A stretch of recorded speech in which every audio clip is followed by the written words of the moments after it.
Hi friends, this is Suresh. आज मैं आपके सामने एक ऐसा वीडियो लेके आया हूँ जहाँ पे हम लोग देखेंगे कि शेयर मार्केट में डिफरेंट पार्टीज़ के डिफरेंट रोल क्या होते हैं और हमें क्या करना चाहिए और क्यों करना चाहिए। शेयर मार्केट से हम लोग किस तरह से पैसा कमा सकते हैं, इसके बिहाइंड द सीन्स की हम लोग थोड़ी बहुत जानने की कोशिश करेंगे। तो चलिए देखते हैं। पहले हम लोग समझ लेते हैं कि शेयर मार्केट एक्चुअली क्या है। इट इज़ बेसिकली एक आदमी बेचता है एक शेयर को और दूसरा आदमी खरीदता है उसी शेयर को, तो एक ट्रेड हो जाता है। तो बेसिक यही आप समझ के चल सकते हैं कि एक ने बेचा दूसरे ने खरीदा, एक ट्रेड बन गया। तो पूरा शेयर मार्केट ट्रेड के ऊपर ही डिपेंड करता है। अभी इसमें डिफरेंट पार्टीज़ में अगर देखें तो रिटेल ट्रेडर्स कौन है? रिटेल ट्रेडर्स हैं आप और हमारे जैसे ट्रेडर्स, जैसे कि जो भी हम लोग नॉर्मल लोग हैं, इंडिविजुअल्स हैं, वो सभी रिटेल ट्रेडर्स में काउंट होते हैं। कि जो हमने अपनी हार्ड एंड मनी, जो भी हमने पैसा कमाए हैं, उसको हम लोग किसी भी शेयर्स में, किसी भी कंपनी में इन्वेस्ट करते हैं, तो हम सब रिटेल ट्रेडर्स हैं। दूसरे हैं market makers. Market makers basically बहुत ही पैसे वाले लोग, हेज फंड्स जिसे आप कह सकते हैं, वो सभी मार्केट मेकर्स हैं, क्योंकि उनके पास में पैसा है, उनके पास में पावर्स हैं। अगर पैसा है तो पावर्स है, तो मार्केट मेकर्स बन जाते हैं। अगर पैसा कोई इंडिविजुअल्स, कोई HNI जिसके पास बहुत पैसा है, वो हेज फंड्स को के पास जाके कहता है कि मुझे ये लो मेरे पैसे और मुझे इन्वेस्ट कर दो शेयर मार्केट में और मुझे पैसे कमा के दे देना। अब उनके पास में इतना पैसा है, उसे उस पैसे को प्रॉफिट में कन्वर्ट करने के लिए भी उन्हें बहुत सारी मेहनत करनी पड़ेगी। तो उसके लिए आजकल वो लोग बहुत ही मतलब एडवांस हो गए हैं। तो देखते हैं वो क्या क्या काम करते हैं, लेकिन वो बहुत पावरफुल है क्योंकि उनके पास पैसा है। तो एक्चुअली वो मार्केट को बना भी सकते हैं और तोड़ भी सकते हैं। तो इतनी स्ट्रेंथ होती है उनके पास में। अभी हेज फंड्स, पहले क्या होता था कि हेज फंड्स, जितने भी हेज फंड्स या फिर फंड्स थे बड़े बड़े, वो इंडिविजुअल्स के ऊपर डिपेंड करते थे। वो लोग ट्रेडर्स को हायर करते थे, उन्हें डेवलप करते थे, उन्हें बनाते थे, ताकि वो जो भी HNIs के पास, जो भी उनके पास में फंड्स हैं, उसको इन्वेस्ट कर सकें कंपनीज में। लेकिन अभी इतना फंड्स आ रहा है उनके पास में, इतने पैसे आ रहे हैं कि अब उनके लिए भी एक मुसीबत बनती जा रही है। उनके लिए भी बहुत मुश्किल हो रहा है उस पैसे को संभालना और उस पैसे को प्रॉफिट में कन्वर्ट करना। तो उसके लिए अब वो क्या कर रहे हैं कि वो मैथमेटिशियंस, गणितज्ञ और दूसरे सभी जो भी साइंटिस्ट हैं, उनकी मदद ले रहे हैं। कंप्यूटर बेस्ड ट्रेडिंग कर रहे हैं, जिसे हम क्वांटिटेटिव एनालिसिस भी कहते हैं। कि वो कुछ मैथमेटिक्स बेस्ड इक्वेशंस, एल्गोरिदम्स बनाते हैं, उन्हें कंप्यूटर में फीड करते हैं और कंप्यूटर उनके बिहाफ पर ट्रेड करता है रियल मनी के साथ में, असली पैसे के साथ में। तो बेसिकली ऐसा हो सकता है कि अगर आपने कुछ बाई किया या सेल किया, तो ऐसा हो सकता है कि आपके सामने कंप्यूटर ने ट्रेड किया हो। मतलब अगर आपने बाई किया तो हो सकता है कि कंप्यूटर ने सेल किया हो, तब आपने बाई किया हो। अभी एल्गोरिदम्स तो ठीक है, लेकिन अभी उन्होंने, जहाँ तक मैंने सुना है कि मतलब डॉक्टर्स की भी मदद लेनी चालू कर दी है, साइकेट्रिस्ट की, क्योंकि वो समझते हैं कि रिटेलर्स का बिहेवियर क्या है। उन्होंने रिटेलर्स के बिहेवियर के ऊपर रिसर्च की। उन्हें पता है कि पैसे को लेकर के हम लोग कितने इमोशनल होते हैं, तो वो इस चीज़ का भी बहुत ज़्यादा फ़ायदा उठाते हैं। तो कई बार हम लोग सोचते रहते हैं कि अरे यार, अभी तक तो पैसा बढ़ा नहीं, मतलब मैं जब भी था तब तक तो बढ़ा नहीं, जैसे मैं निकला शेयर मार्केट ऊपर बढ़ना चालू हो गया।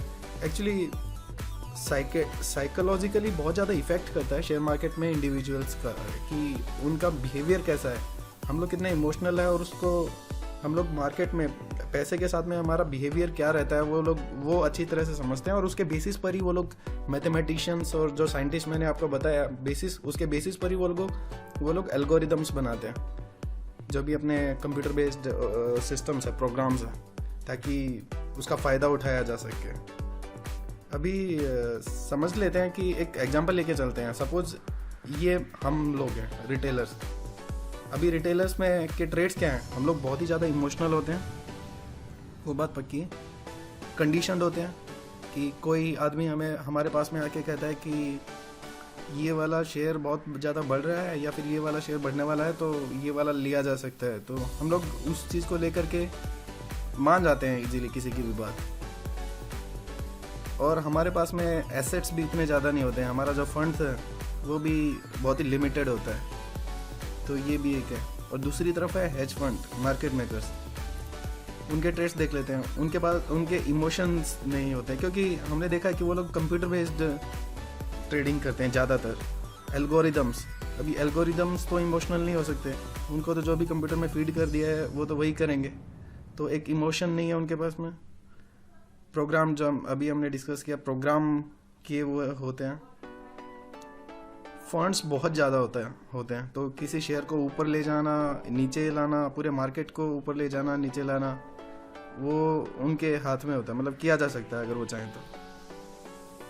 और वो लोग मार्केट मेकर्स होते हैं, जैसे अभी हमने डिस्कस किया। तो एक केस लेके चलते हैं कि डे टू डे लाइफ में क्या होता है। अभी पहले दिन में सपोज देखते हैं, ये हम लोग हैं रिटेलर, अभी हमारे इमोशंस ज़्यादा इफेक्ट करते हैं, जैसे हमने डिस्कस किया। कोई फ्रेंड हमें आके कहता है कि ये शेयर आने वाला है ऊपर, तो आप ले लो, तो वो भी हमें इफेक्ट करता है। फैमिली मेम्बर कोई कहता है कि हाँ मैंने भी सुना है ये शेयर ऊपर आने वाला, तो आप ले सकते हो। मीडिया में हम लोग देखते हैं कि ABCD कोई भी ये है हमारे एनालिस्ट हैं, वो लोग कहते हैं कि एक्सिस बैंक बहुत ज़्यादा ऊपर आने वाला है, लिया जा सकता है। तो सब कुछ मिला करके, जैसा हमने पहले देखा कंडीशनड है हम लोग, तो सब कुछ मिला करके मैंने रिटेलर ने एक फैसला लिया कि मैंने 1 लाख रुपए इन्वेस्ट कर दिया और 1000 शेयर्स खरीद लिए एक्सिस बैंक के। ये पहले दिन हुआ। अभी डे 2 में क्या होता है कि फ्रेंड्स फैमिली कम हो जाती है, क्योंकि दूसरे दिन जब होता है कि स्टॉक क्या होता है कि फ्लैट से नेगेटिव ट्रेड करना शुरू कर देता है। 1000 शेयर्स आपने खरीदे हुए एक्सिस बैंक के, 1 लाख इन्वेस्टेड है, अगर वो फ्लैट ट्रेड करे या फिर थोड़ा सा फ्लैट से नेगेटिव ट्रेड करे, तो इमोशंस और मीडिया ज़्यादा हावी हो जाते हैं। फिर हम इमोशनली बहुत ज़्यादा सोचते रहते हैं कि अरे मैंने तो शेयर खरीदा था, अभी तो फ्लैट है या फिर नेगेटिव है।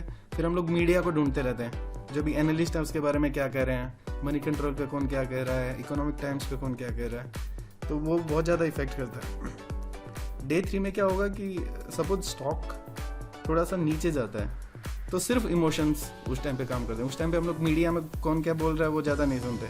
अभी सिर्फ इमोशंस हमारे ऊपर हावी हैं कि मैंने 1 लाख इन्वेस्ट किया था, सपोज 2-3% भी स्टॉक गिरता है, 5 अगर 500 रुपये किस शेयर का भाव है, तो करीबन 10,000 रुपये के आसपास में आपका लॉस हो रहा होता है उस दिन।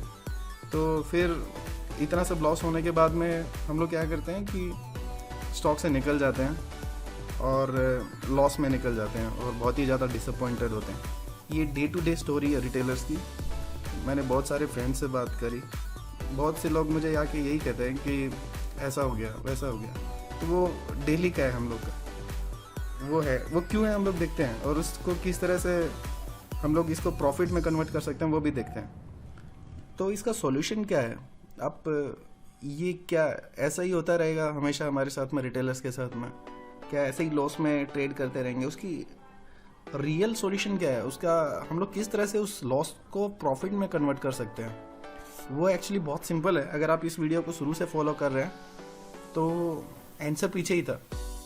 देखते हैं क्या है एक्चुअली, जो मुझे लगता है कि उसका रियल रीज़न क्या है, रियल वे क्या है लॉस को प्रॉफिट में कन्वर्ट करने का। एक्चुअली बहुत ही सिंपल है। एक ट्रेडिंग स्ट्रैटेजी बनानी है और उसे फॉलो करना है डिलीजेंटली। ऐसा क्यों करना है? क्योंकि वो लोग कर रहे हैं जिनके पास में करोड़ों अरबों खरबों रुपए हैं, वो लोग ऐसा कर रहे हैं। उन्होंने क्या किया? एल्गोरिदम बनाया, ट्रेडिंग स्ट्रैटेजी बनाते हैं, कंप्यूटर में फीड करते हैं और उसे फॉलो करते हैं अपने इमोशंस को साइड में करके।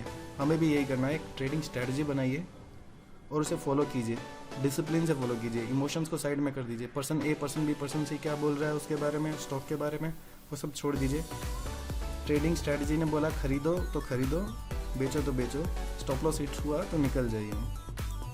ऐसा आप करके देखिए, मैं 100% श्योर हूँ अगर आप ट्रेडिंग स्ट्रैटेजी को इमोशनल लेस होकर के फॉलो करते हैं, आप 100% मुझे पता है, क्योंकि मैं ऐसा कर रहा हूँ, मैंने फॉलो किया है, मैंने देखा है कि ये सीरियसली काम करता है, ये बहुत ज़्यादा काम करता है। मैंने पिछले वीडियो में, मेरे पहले वीडियो में भी आपको बताया था कि एक ट्रेडिंग स्ट्रेटजी के बारे में डिस्कस किया था जो मैं फॉलो कर रहा हूँ। वरना आपको हज़ारों लाखों ट्रेडिंग स्ट्रेटजीज, बहुत सारी स्ट्रेटजीज़ हैं, एक्चुअली सभी स्ट्रेटजीज़ काम की होती है अगर आप उसे डिसिप्लिन से फॉलो करें तो।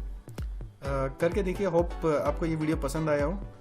अगर पसंद आया तो आप मेरे चैनल से ज़रूर सब्सक्राइब करें और मेरे इस वीडियो को लाइक करना ना भूलें। मुझे आपके साथ की बहुत ज़्यादा ज़रूरत है। होप आप ये वीडियो से कुछ सीखेंगे और अच्छा खासा पैसा बनाएंगे शेयर मार्केट में। अपने कमेंट्स ज़रूर इस वीडियो के नीचे पोस्ट करें। Thanks for watching.